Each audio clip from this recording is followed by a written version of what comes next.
Mbaye moo seere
Sénégal salaamaaleykum àdduna salaamaaleykum yéen ñi nga xam ne da ngeen di safoo di seetaan IGP TV Sénégal man Sister Sia ak sama groupe IGP TV Sénégal ñoo amati mbégte ak bànneex di leen dalal ci suñu beneen numéro émission comme ni ñu koy defee saa su nekk rek Tivaouane lépp loo xam ne rek actualité la fi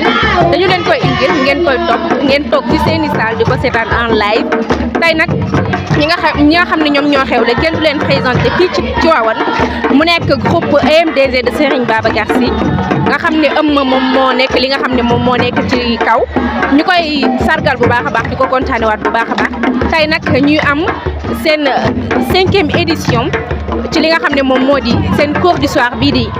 groupe Emdg de Serigne Babacar si ren nag ñu ni dañuy defaat li nga xam ne moom lañ defoon daaw 92 heures ren ñu def ko 5 jours 5 days tey nekk le 17 mu jamook ak seen feu de joie bi nga xam ne moom lañ defoon daaw mu neex lool sénégalais yëpp kontaan ci ren nag ñu ne dañ koy defaat moo tax li ngeen gis nii ci suñu ginnaaw yanj lool ngeen gis nii feu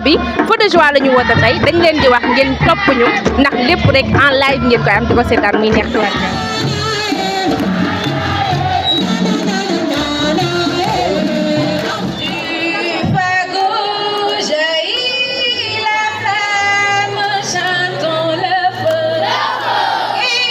Jolie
Samaya.